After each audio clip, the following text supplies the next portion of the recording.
Muli, Panginoon, salamat po sa mga kababaihan, Panginoon, sa lahat ng mga woman, Panginoon, na naririto, Panginoon. Nagpapasalamat ako sa buhay na ganap at kasiya-siya.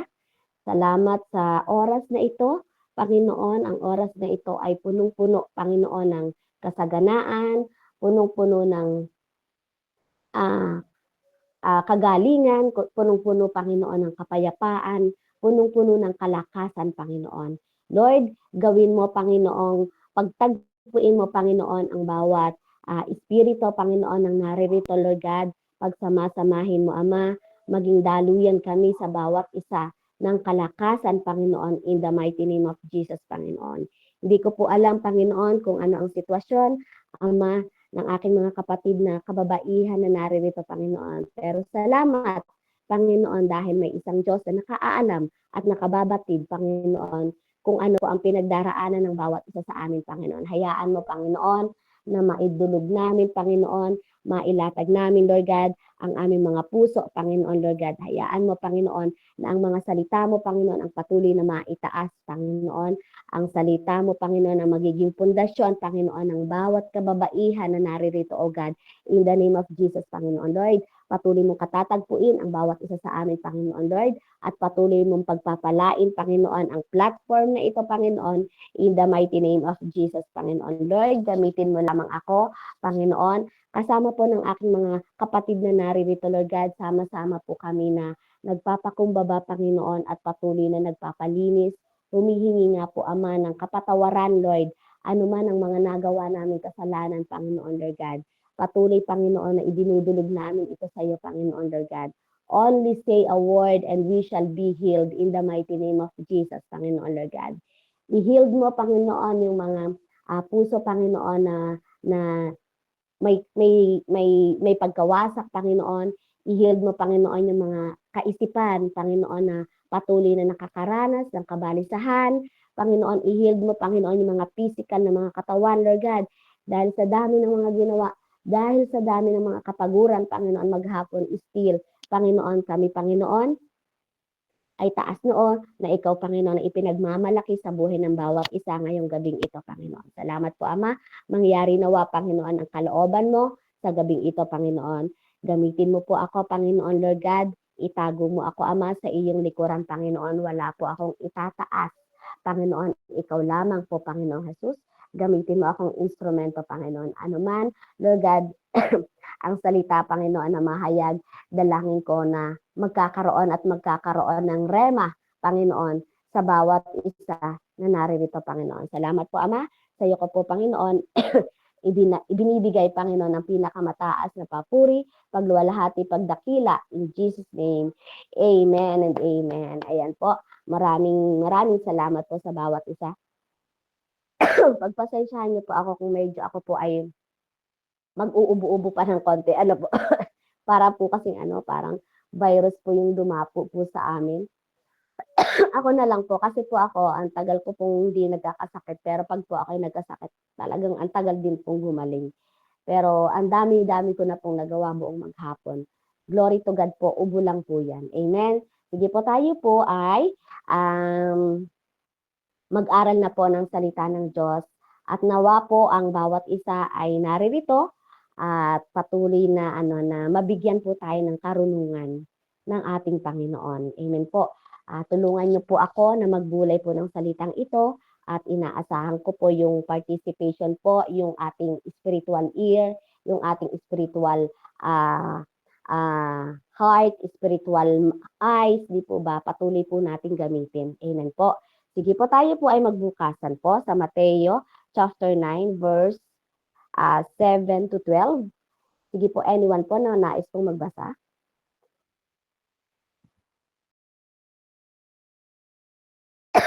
Amen. Sige po, wala po Amen. ba? Sige po, Wait ako na lang po. sige po, sis. Matthew.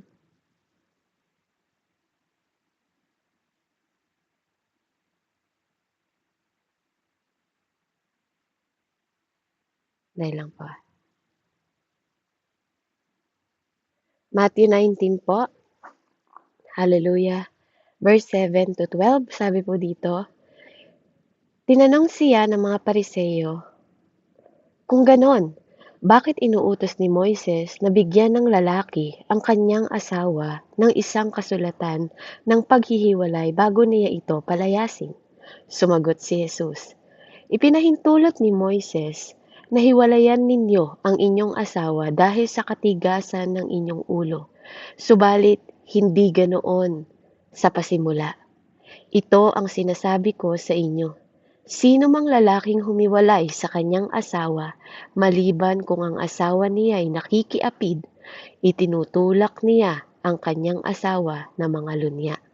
At siya'y mag-asawa ng iba ay nagkakasala ng pangangalunya at ang mag-asawa sa babaeng hiniwalayan ay nagkakasala rin ng pangangalunya.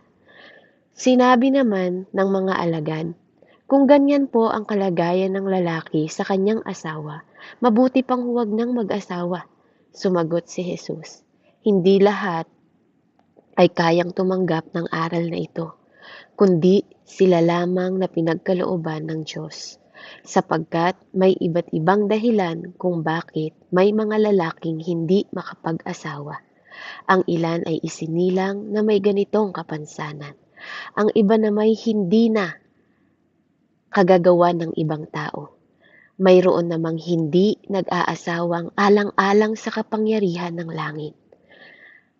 Hayaang tanggapin ang aral na ito ng may kakayahang tumanggap nito.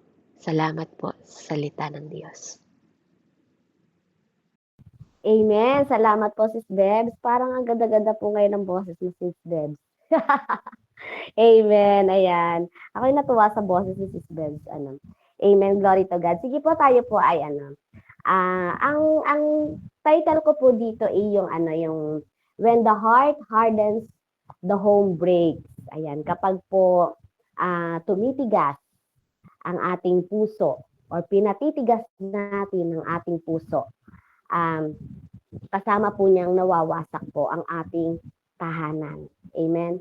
So dito po, hindi po ako masyadong nag-focus sa pinakang yung pinakang historical background, anong context ng nito. But still po, tayo po ay nakafocus sa scripture. And ang ginawa ko po ay mas nirelate ko po ito bilang isang mga may asawa, nanay, at yung iba naman po ay hiwalay sa asawa. Amen po. Meron po ba ditong may mga asawa pa? Halos lahat naman po yata dito may mga asawa. So, salamat sa Panginoon kasi mabigyan po tayo ng puso ngayong gabing ito kung paano po natin ito mai-deliver. Amen. Sabi nga po there is a saying na sinasabi na a home doesn't collapse overnight. Walang tahanan na nagko-collapse or bumabagsak ng magdamag lang. Amen. So ito po ay unti-unti. It breaks slowly. So sa atin po ganun din. Ang tahanan po natin, mabibreak lang po yan unti-unti when the heart grows cold. Kapag may may puso na ng panlalamig. Amen. So sa panahon po natin, siguro mamaya mababalikan natin yung ating mga kabataan kung paano nag-umpisa yung mga buhay may asawa natin So sa panahon po natin, maraming relasyon ang nasisira. Hindi naman dahil wala silang love. Di po ba? Kundi dahil unti-unti na po kasing tumitigas ang puso. At marami yan ngayon. Alam mo ngayon, napakadali lang ng ligawan. Sino ba dito ang nakaranas na sila ligawan talagang? Ako alam niyo po, naranasan ko dati nung ako nililigawan. Inarana talaga ako. Kayo ba? Ganun din? Alam niyo yun, di ba dati? Parang tanda ko na Ayan po. Ayan, sila Nanay Silvina, sila Nanay Andrea, di ba? Yung mga naririto. Di ba? Alam mo yun, yung parang, ngayon kasi iba na talaga ngayon. Chat lang, di ba? Kayo na, di po ba? So, pero, di ba, sabi nga na ang bawat relasyon ng lalaki at babae, di po ba? Hindi pwedeng wala yung love. Kahit pa paano, kahit pa sasabihin na yan, may love yan, di po ba? Pero madali rin lang namang nasisira kasi nga unti-unting tumitigas ang puso. Kagaya ngayon, 'di ba? Marami ngayong kabataan na porke sila ay naligawan lang sa ganyan, 'di ba? Kayang-kaya na rin nila, kung kaya mo magloko, kaya ko rin. 'Di ba may mga ganyan tayong naririnig, 'di po ba? Unlike dati, sabi nga yung mga kababaihan dati, mga martir. Ayan, may pagka-martir talaga, talagang hindi nahiwalay hangga't hindi na talaga basag na basag o yukong-yuko, 'di ba? Yung talagang hindi na kaya, mga martir, 'di po ba? Pero dito po sa Mateo chapter 19 verse 12, 7 to 12, ipinakita dito na tinanong po ng mga Pariseyo si Jesus tungkol po sa paghiwalay or sa divorce. Pero anong ginawa ng Panginoon? Ibinalik po niya yung usapan hindi sa technicalities, kundi po sa puso. So dito po, Jesus teach us a powerful truth. Yung katotohanan, makapangyarihan na katotohanan, yan, powerful truth. Na sinabi niya, when the heart hardens, the home breaks. Yun yung naging title ko. But when the heart softens, God can restore what is broken. Kahit naman yung mga may ngayon dito, hiwalay na or may single, 'di ba? I'm sure nakaranas din sila ng broken hearted. Ayan. May nakaranas po ba dito ng pagka broken hearted, 'di ba? Ano yan, yung parang kayo po ba ang hiniwalayan? Kayo ba yung brinake? O kayo ba yung nakipag-break? 'Di ba may mga ganyan tayong karanasan. Pero salamat sa Panginoon dahil nga we learn from experience. Lalo na ngayon na tayo ay nasa Panginoon. Talagang ang bawat experience natin ay nagiging ang laking bagay ng ating experience sa Panginoon. Kung paano natin naranasan yung kabutihan, 'di ba, ng Panginoon, yung kung paano tayo itinawid, iniligtas sa ganoong sitwasyon. 'Di ba doon natin nararanasan, yun yung binabalikan natin kasi nga tayo po ay nasa Panginoon. Alam natin na Panginoon na po ang kumikilos sa atin kahit na ano pa yung relasyon. Amen po. So today po, we will look at the heart of God concerning marriage, commitment, and calling. Kung tayo man ay married or hiwalay or single. Amen. Ngayon po ay patuloy nating bulayin kung ano ba yung nais ng Panginoon when it comes to marriage, commitment, and calling. Amen po. Dito po, during po ng panahon ni Jesus, maluwag yung kultura tungkol sa hiwalayan. So, yung ibang mga guro, allowed divorce for any reason. Kahit na, di ba dati, dito, may mga historical background na inaalaw nila na maghiwalay agad. Ang luwag-luwag. Yung kahit nasunog lang ang pagkain, kahit hindi masarap magluto yung yung asawa, di ba? Kahit nakasimangot ang asawa, parang andali. At merong bansa ngayon sa atin dito sa mundo na andali lang. Alam niyo po ba yung pagkakaiba ng divorce and annulled? Anyone po na gustong sumagot? Pwede naman po. Yung pagkakaiba po ng divorce and annulled. Meron po ba? Ayan. Nais ko pong sabihin yung pagkakaiba po, di ba sa atin walang divorce sa bansang Pilipinas? Pero sa ibang bansa meron. Sis Bebs, meron sa inyo po divorce? Divorce Ayan, po dito, annulled sa Pilipinas. divorce. Yan. Ang pagkakaiba po ng annulled ay yung pong parang paper yun, kasunduan na hiwalay na kayo. Pero nakalagay pa rin doon na ikaw ay naging asawa ka niya. Na-annulled lang yung kasal nyo. Pero yung divorce po, totally po, hindi siya naging asawa mo. Yun po yung divorce. Totally po, hindi siya naging, hindi ka naging Mrs. Hindi ako naging Mrs. Fortesa. Totally wala. Wash out talaga kapag divorce. Unlike pag annulled, di ba, annulled ka, pero nakalagay pa rin doon na ikaw ay kinasal doon sa tao na yon. Yun po yun. So, the Pharisees dito ay we're not asking to learn. Ang gusto po nila dito, kaya po nila tinatanong dun sa kung bakit daw itinuro ni Moises na bigyan ng lalaki ang kanyang asawa ng isang kasulatan ng paghihiwalay. Ang ang gusto po nila dito, ang intention po ng mga Pharisees dito ay hindi para magtanong talaga, kundi para i-trap si Jesus. But instead of debating, imbes na makipagtalo, makipagbalitaktakan ng ating Panginoong Jesus, di ba? Jesus brings them back to Genesis 2. Yung pinakang God's original design niya, which is yung ating napag-aralan nung kauna-unahan, ano po. Yung tatandaan ko yun, yung yung parang original design ng Panginoon, yun yung parang na-insight ni Sis Debs nung last na nagturo si Sis Diligin, ano po. At in-expose po niya yung pinakang issue dito. Ang pinakang issue po ng paghihiwalayan dito, hindi naman po yung papel, yung nagkasawaan lang, di po ba? Ang pinakang issue po di yun yung hardness of heart. Bakit po? Sabi po sa verse 7 to 8, tinanong siya ng mga Pariseyo, kung gayon, bakit iniutos ni Moises na bigyan ng lalaki ang kanyang asawa ng isang kasulatan ng paghihiwalay bago niya ito palayasin? Verse 8, sumagot si Jesus. Ito po ang sagot ni Jesus. Ipinahintulot ni Moises na hiwalayan ninyo ang inyong asawa dahil sa katigasan ng inyong ulo.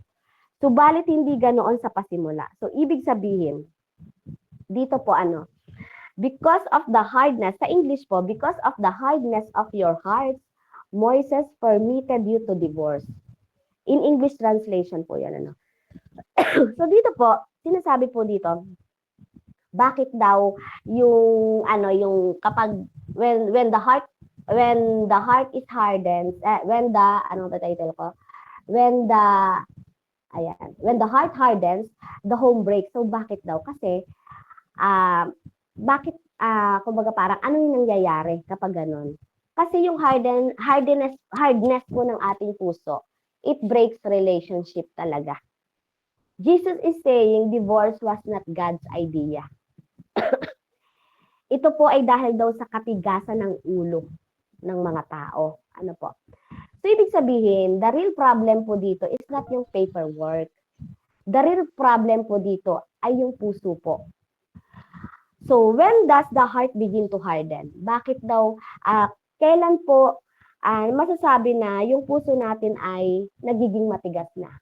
Bilang mga may asawa, di ba? Bilang nakaranas sa mga relasyon, kung yung iba man dito ay hiwalay or kung yung iba man ay nagkaroon ng karelasyon, di ba dati? So, bakit kailan natin nararanasan na ang puso natin ay nagiging hard, tumitigas, di ba? Una, di ba, when forgiveness becomes difficult. Kapag yung kapatawaran, di ba, ay parang ang hirap-hirap mong maibigay. Dahil sa ginawa sa'yo ng iyong karelasyon, di ba, nung iyong minamahal. Ano pa? When pride replaces humility. Kapag nangingibabaw yung pride, napalitan na po ng humility, kababaang loob. Pangatlo po. When self becomes more important than sacrifice. Ito po yung parang pagkakataon kung bakit nararanasan natin na maging matigas yung puso natin. Alam mo yung parang maging hangin na lang sila sa paningin natin, di ba? Minsan, sa pagkawasak po ng ating pamilya, sabi nga the home breaks when the heart is hardened, po. Kasi minsan, yung kapag daw yung ating sarili ay mas pinipili or mas nagiging mas minamahal or nagiging mas importante po kaysa magsakripisyo muna tayo, di ba? At yung when we stop listening to God and to each other. Kapag yung gusto nyo, parehas kayong mag-partner, gusto nyo magsalita na lang. Wala sa inyong nag-give way para makinig. Yun po yung isang paraan na kung saan ay nagiging matigas yung iyong puso. Sabi ko nga, wala pong tahanan na magko-collapse ng magdamag lang. Di ba parang anay yan eh. Anay, di ba? Unti-unti, una mo nang sisirain yung kaliwang haligi. Di po ba? Kakalat. Ganon din po mga kapatid ang isang relasyon po. Ano po? Marami pong mga pagkakataon na parang unti-unti hindi mo nakikita matigas na pala yung puso mo dun sa iyong kapareho. Pero ano, tingnan natin, bakit ano bang nangyayari kapag yung puso natin ay tumitigas? Unang-una mararamdaman mo yan when you stop caring. Wala ka nang pakialam sa kanya. Bahala ka kung anong gawin mo, ganyan.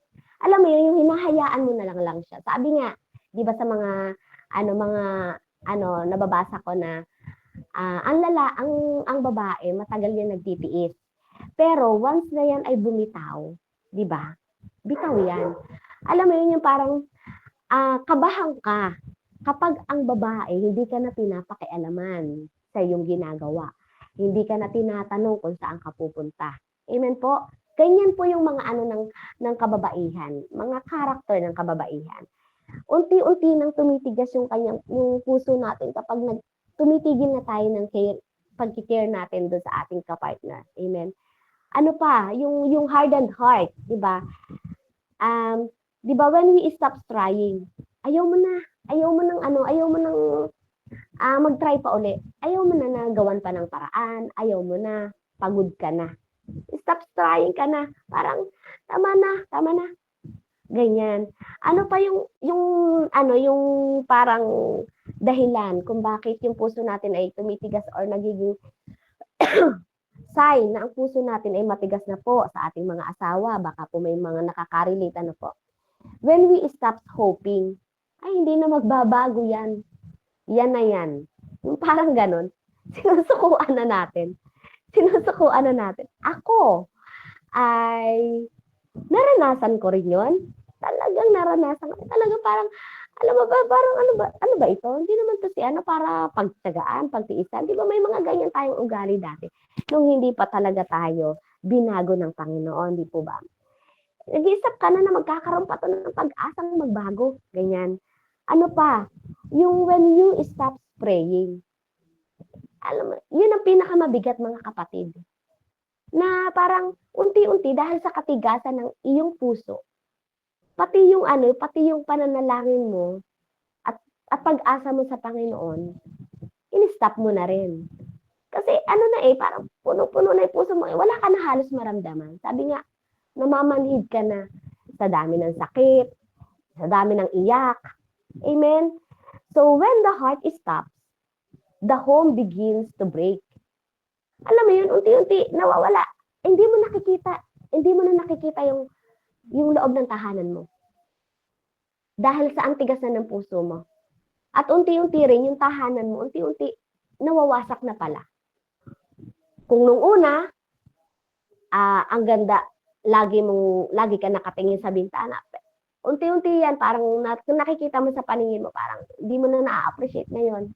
Every side ng bahay mo, every sulok ng bahay mo, hindi mo na na-appreciate yan. Kasi ang tigas ng puso mo, gagawa ka na lang basta gagawa ka lang. Alam mo yun. Iba yung may pagmamahal, di ba? Na nasa puso mo na habang nasa loob ka ng tahanan, gumagawa ka. Pero dahil sa katigasan ng ulo mo, wala ka ng alam mo yun, parang lambot ka na, ayaw mo na, wala kang gana, di po ba? Unti-unti yan, di mo na mamalayan, unti-unti, nagkakreate ka na ng anay dun sa loob ng tahanan. Sabi doon, no home collapse in one day. Paano ito magko-collapse, di ba? It collapse, halimbawa yung one unkind word at a time. Yung mga salitaan na hindi maganda sa pandinig. Yung may mga kasamang mura, alam mo yung may mga kasamang napaka-GA mo. Alam niyo yun, naranasan niyo po ba yun? Yung mga salita na sumbatan, tumigil ka, yung mga ganyan ba, mga ganon. Yun, unti-unti doon. Grabe po yung pag-collapse yun. At grabe po yung single word, unkind word at a time.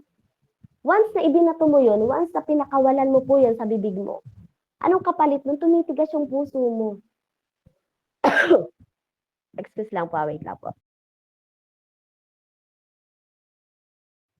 Ayan, ano pa yung mga home na yung mga pwedeng makapag-collapse sa inyo na hindi lang naman sa single day, di ba?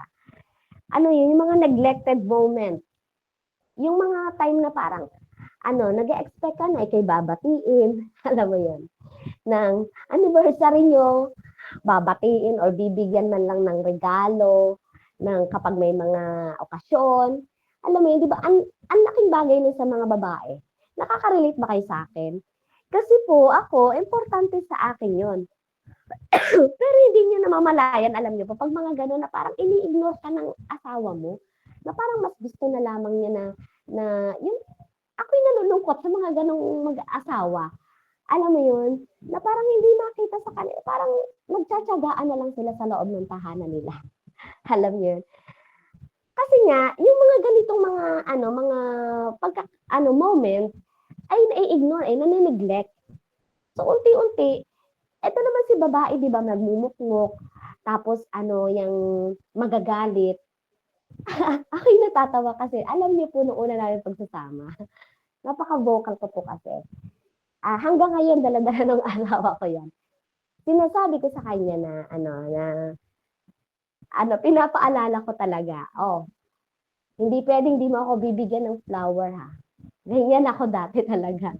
Lalo na lalo na po kapag wedding anniversary namin. Alam niyo po nung nasa Japan yung asawa ko, alam niya yun every may okasyon. Nasa Japan siya, siyempre meron siyang lapad pambili ng nakatatlong padala po siya ng wedding ring. Kasi alam niya, sinabi ko sa kanya na ito ang ayaw ko, ha, kapag tayo mag-asawa, gusto ko ganito. Kasi po, gusto ko sweet. Ayan, gusto ko sweet.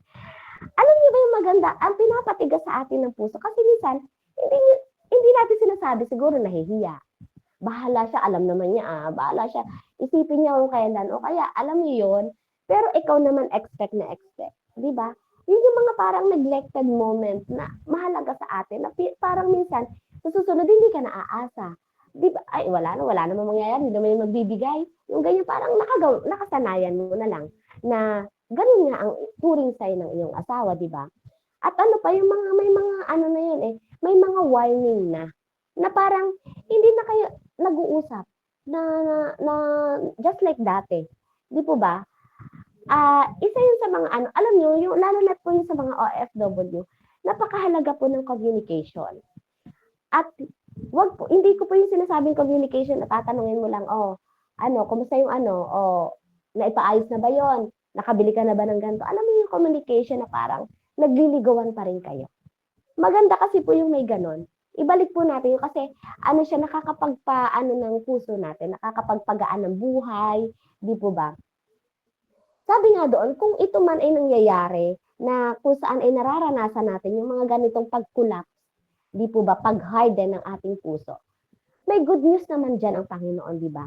Kung tumitigas ang puso, puwede po yang palambutin ng Diyos. So ngayon po, kung meron po kayong mga sitwasyon na nasa ganyan, yung mga relasyon niyo, yung mga mag-asawahan na parang, "Ay, matanda na kami, ganito na lang kami." No. Ah, Sabi ko nga, once na ni-release mo yan sa bibig mo, yun ang mangyayari, 'di po ba? So puwede yan, puwedeng palambutin po ng Diyos yung atin pong mga puso. So sabi po dun sa verse 9, punta po tayo sa verse 9, ano po? Asan na ba?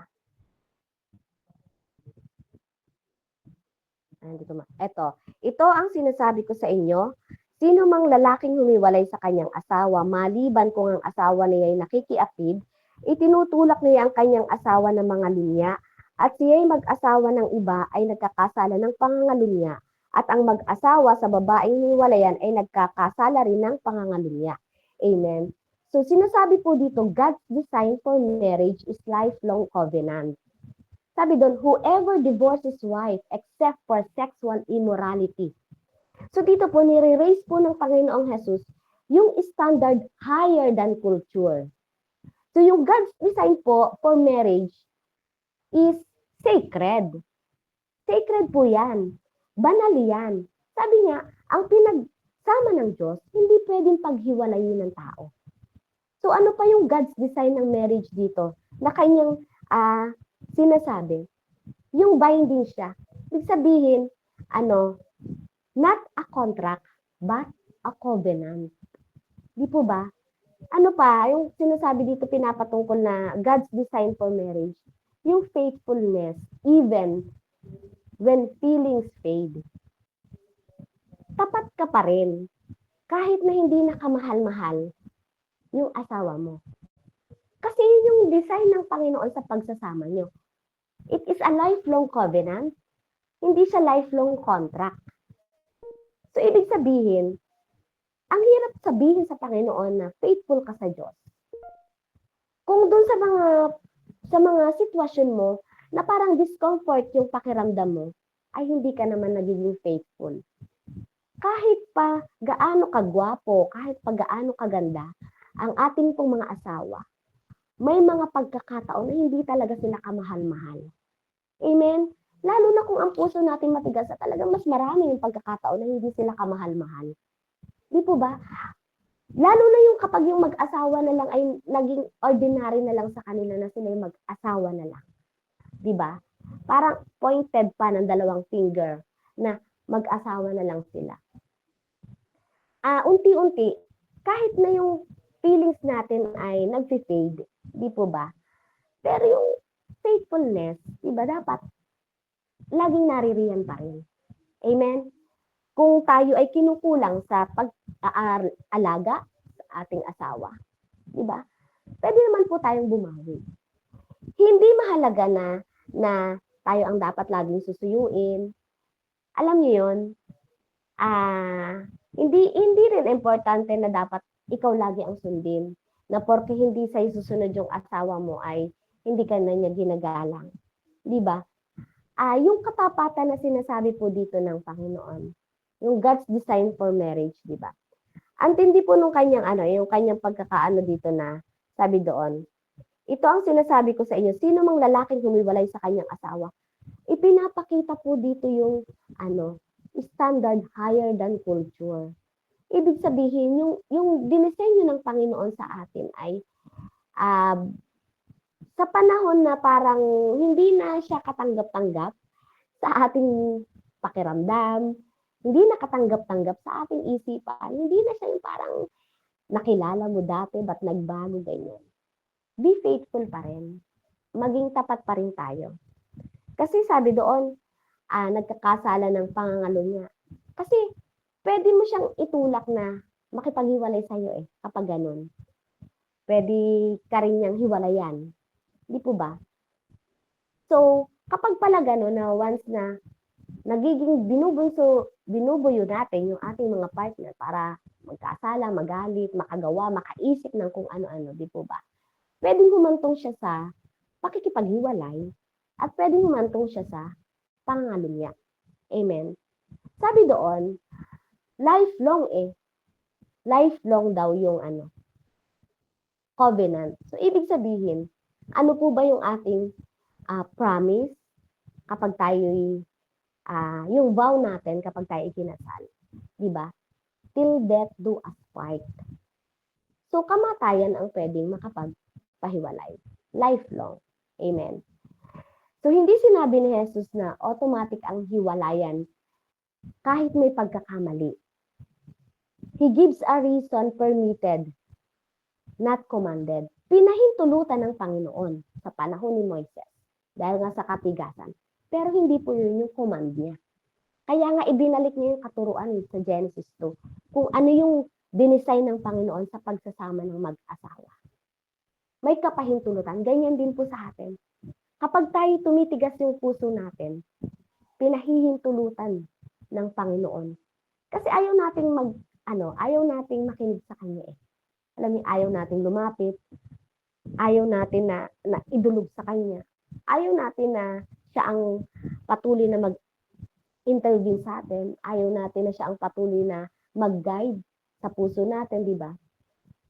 So, ang principle dito ng Panginoon, kaya niya yung sinabi, don't give up on a marriage that God can still restore. Huwag mong i-give up kung kaya pa namang i-restore ng Panginoon. Walang hindi kayang i-restore ang Panginoon. Basta tayo po ay tapat na inililay daw natin sa Kanya yung ating sitwasyon. Sabi niya, God is a God of restoration. Amen. Sabi po sa verse 10, ayan, wait lang po. Sabi po sa verse 10, sinabi naman ng mga alagad, kung ganyan po ang kalagayan ng lalaki sa kanyang asawa, mabuti pang wag nang mag-asawa. So dito, after hearing Jesus pagkatapos pong marinig ng Panginoon yung sinabi ng disciple, kung ganyan pala, mas mabuti pang wag na lang mag-asawa. Di ba? Ipinakita ng Panginoon kung gaano yung commitment ay seryoso, hindi laruan. Mga kapatid, kung kayo po ay nakipag-commit, kung kahit na gaano katagal pa, hanggang ngayon po ay kayo nakikipag-commit pa sa inyong asawa, yun po ay seryoso. Seryoso po ang Panginoon. Ano po? Sa kanyang katuruan, sa kanyang sinasabi dito. Hindi po ito sinabi para maging laruan lang po yung pagsasama ng bawat isa. So dito ipinapakita how serious marriage is. So papaano? Hindi ito yung parang tingnan natin kung okay tayo pa. Tingnan natin kung okay pa tayo. Yung ganyan. Hindi rin po ito yung kung gaano seryoso dito sinasabi na yung hindi na masaya, tapusin na natin to, hindi na masaya, hindi na tayo pareho masaya. Alam niyo yun? Minsan pa sinasabi pa, di ba, may mga dahilan pa na kung may nakita kang iba, di doon ka. Makakakita rin ako ng mas better. No, hindi po yun yung inaano dito. Sinasabi dito, sabi doon, kung ganyan po ang kalagayan ng lalaki sa kanyang asawa, mabuti pang huwag na maghiwalay. Sumagot si Jesus, hindi lahat ay kayang tumanggap ng aral na ito, kundi siya lamang na pinagkalooban ng Diyos. So, ibig sabihin, commitment means staying even when it's inconvenient. Kung sino lang yung kayang tumanggapin ng kalooban ng Diyos.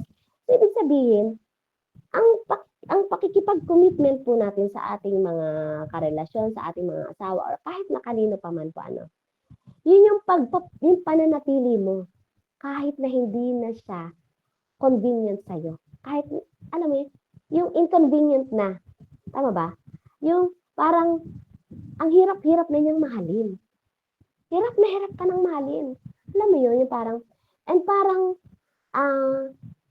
inaaliw mo na lang yung sarili mo. Diba?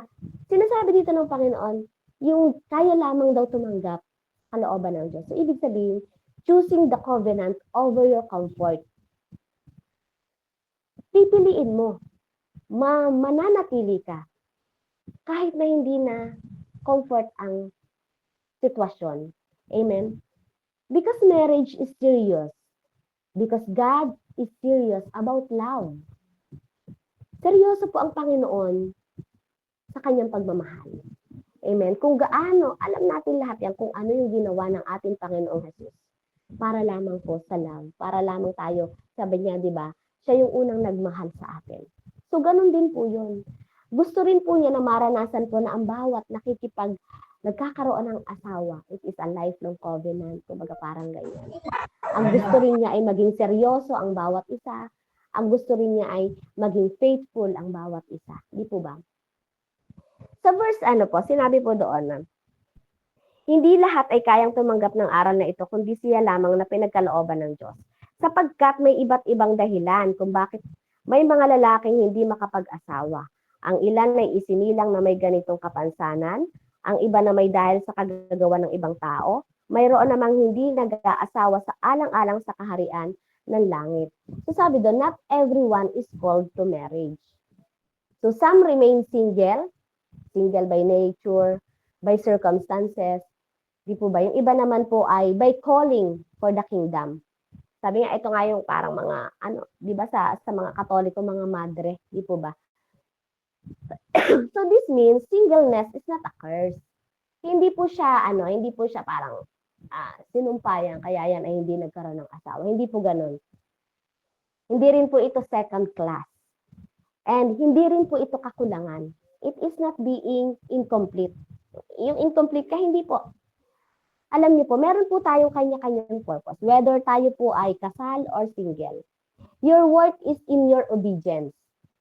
Not your relationship status. Di po ba? Hindi naman porke na single ka o hindi ka na nakapag-asawa, ay hindi ka na worth it. Di po ba? Yun ay yung nasa mo, through your obedience sa Panginoon.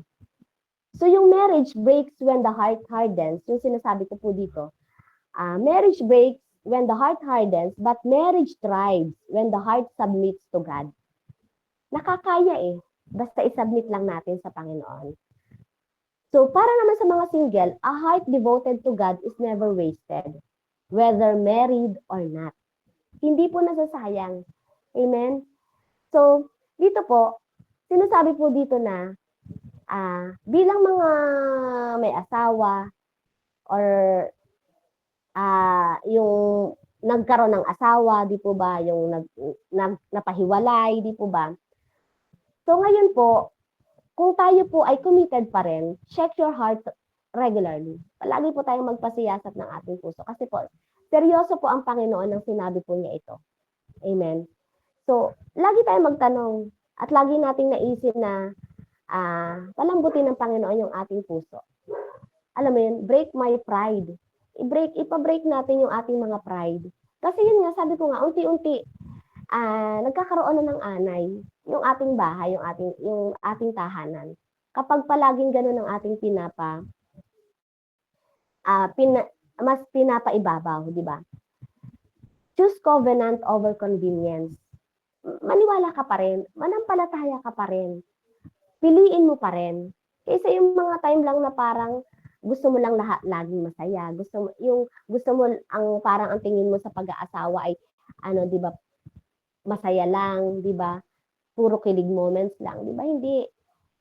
So sabi doon, love even when it's hard. Forgive even when it's painful. Pray even when you don't feel it. So sabi doon, sa mga married or singleness na sinasabi dito sa verse 11 pa hanggang 12, ay seek God's calling. Hindi pare-pareho ang tawag ng Diyos. Our goal is obedience, not comparison. Bakit siya? Walang asawa. Bakit naman ako? Alam mo yun, parang may mga ganun na parang, ako yung kagandahan dati, bakit yun sa batch namin ako yung walang asawa? Alam mo, may mga ganun po.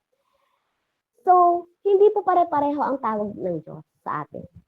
Pero, ang goal natin is to be obedient. At wag mag-compare. Even po sa ating mga kapatid, yung buhay nila, wag po tayong magko-compare. Ano po? Bakit yung kanyang asawa? Ang bait-bait, bakit ikaw ganyan ka? May mga ganyan Kino-compare yung asawa ng iba. Di ba? So dito, ask God to heal hard hearts. If your marriage is wounded, His grace can restore. Pwede po yung i-restore ng Panginoon. Kung yung ating puso is tired na, His Spirit can renew. So, kung yung ating tahanan, parang, ayan na, konting-konti na lang magigiba na.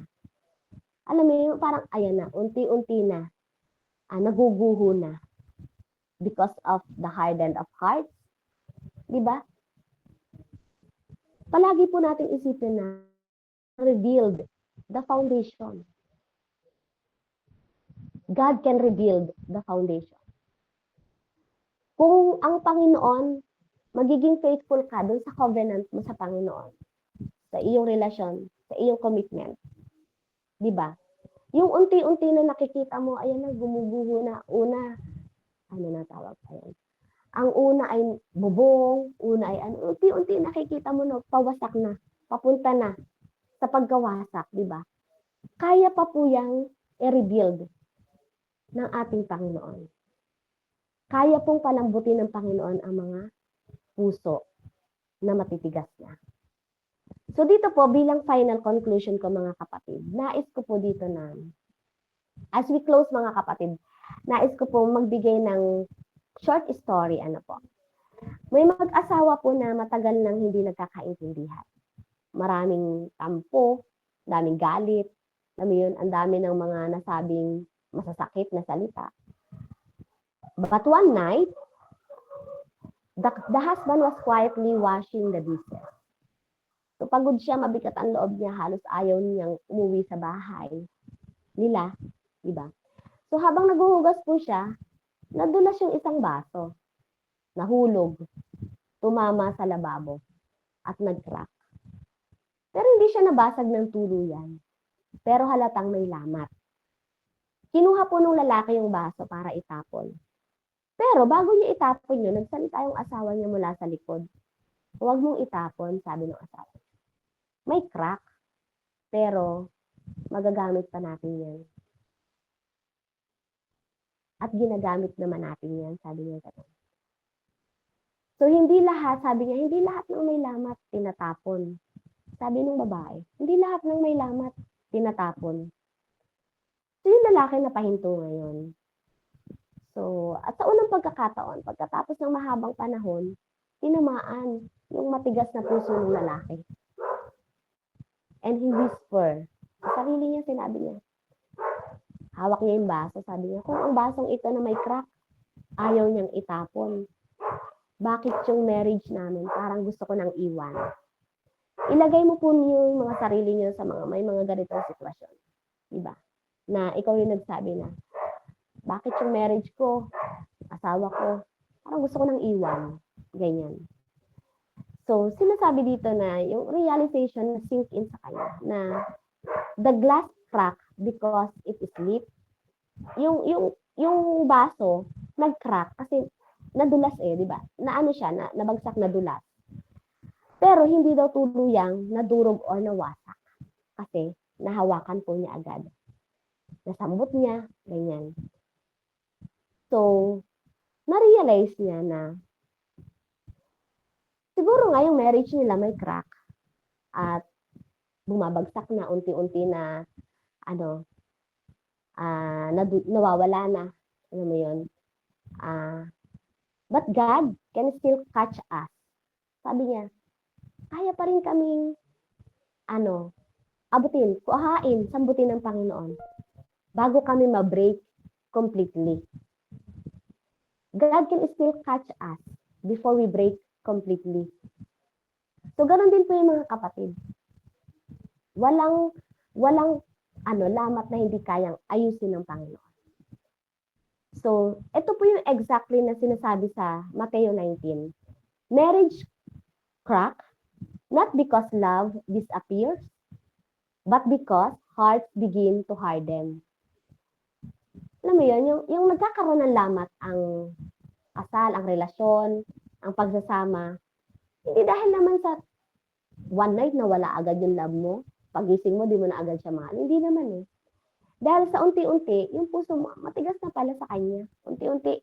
Dahil nga sa mga maliliit lang na bagay, na ipon, di po ba?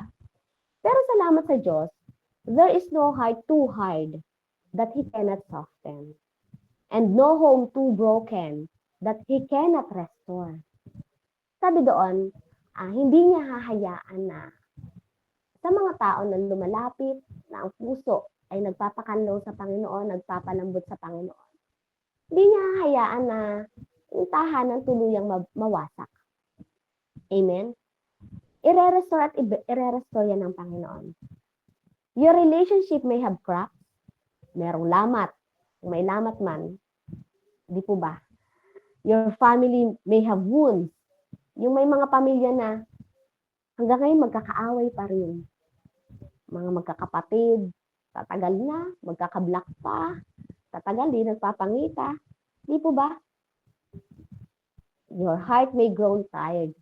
Kumbaga parang pagod na. Pagod na for reconciliation. Pero hindi ibig sabihin tapos na, di ba? Hindi ibig sabihin wala ng pag-asa. At hindi ibig sabihin kailangan ng bitawan. So kapag ang puso natin ay lumalambot at hinihingi natin sa Panginoon yun na tulungan siya sa atin yung ating puso, God can rebuild what sin tried to destroy. Alam mo yun? Yung kasalanan na gusto tayong wasakin, i-rebuild niya ng Panginoon. So, when the heart returns to God, the home begins to heal. And as we stand before yon, ngayong gabing ito, married man ka man or single, di po ba? Nais ko pong ipanalangin yung bawat isa. Tayo po ay yung manalangin at patuloy na yung puso po natin ay buksan po natin sa Panginoon. Hindi ko po alam ang sitwasyon ng bawat isa at hindi ko po alam kung bakit po ito yung aking paraan ng pagpapahayag. Maybe, tinouch po yung puso ko na maybe ito po yung kailangan ng mga kababaihan talaga. But salamat sa salita ng Diyos na patuloy na tinuruan na tumusok po sa ating puso. Na alam mo yun, tayo po yung mga nanay, asawa, na talagang tayo yung matibay sa loob ng tahanan. Sabi niya, pag ang nanay ang nawala, nag-give up, wala na. Wasak ang tahanan. Di po ba? So ngayon po nais ko pong manalangin, Panginoon naming Diyos. Kami po ay lumalapit sa inyo ngayon na may pagpapakumbaba at may pananampalataya. Lord, you are the God who designed marriage, the God who joins two hearts to become one. Sabi mo nga, ang pinagsama ng Diyos ay hindi dapat paghiwalayin ng tao. You are the God who restores what the enemy has tried to break. At ngayong gabing ito, Panginoon, we lift up every marriage, every relationship represented here. Mga pusong pagod, sugatan, nanghihina, at mga tahanang dumadaan sa unos at lamat. Lalo na po, Panginoon, yung mga kapatiran ko na malayo po sa kanilang pamilya, Lord God. Father, Lord, patuloy na palambutin mo ang aming mga puso. Gayon din, Panginoon, ang aming mga asawa, ang aming mga karelasyon, Panginoon, ang aming mga kapartner, O God. Tanggalin mo yung pride, mga galit, mga tampo, mga lihim na sakit, at yung mga pader na naitayo, Panginoon, na hindi galing sa iyo, O God. In the mighty name of Jesus. Palitan mo po ito, Panginoon, ng kapatawaran, pagpapatawad na nagmumula sa krus, Lord, at pag-ibig na hindi sumusuko. Lord, we ask you to heal every wound na hindi nila maamin. Lord, sa aming kalagitnaan, I ask you to heal, Panginoon, at ang mga luha na hindi nila masabi. Restore the trust that has been broken. Restore the joy that has been faded. Restore the unity that has been attacked, O God, in the mighty name of Jesus. Dalangin namin na hawakan ninyo ang bawat tahanan, Panginoon, ng aking mga kapatid na naririto, Panginoon. Dalangin ko, hawakan mo, Panginoon, ang bawat tahanan po ng aking mga kapatid bago pa man ito tuluyang mawasak, Panginoon. Let your peace enter their homes. Let your love reign over their conversations, Panginoon. Let your spirit guard their mind and their hearts, Lord God. At Panginoon, para sa mga mag-asawang sumusuko na, pagod na, Lord, nanlalamig na, remind them that your grace is stronger than their weakness. For the couples, Panginoon, who feel like giving up, remind them that you are the God of second chances. And for those who are still waiting for healing, yung mga puso, Panginoon, na hanggang ngayon ay naghihintay na maghilom, Panginoon. Embrace them with hope. Cover them with your presence, Panginoon. And assure them that you are already working, Panginoon, behind the scenes. Lord, patuloy kang kumikilos, Panginoon, sa kanilang sitwasyon, O God. Revealed every home, renew every covenant, Panginoon. Revive every dry, Panginoon, and weary heart. At patuloy mong i-restore every marriage, Panginoon, according to your perfect plan. Panginoon, patuloy kong dinideklara, Lord God, as for me and our house, we will serve the Lord in the mighty name of Jesus. As for our marriages, we will trust in the Lord in the mighty name of Jesus. As for our futures, we will depend on the Lord. Salamat po, Panginoon, sa gabing ito. Patuloy ka naming itinataas. You deserve all the honor and praises. In Jesus' mighty name, we pray. Amen and amen. Amen po. Salamat po sa bawat isa. and glory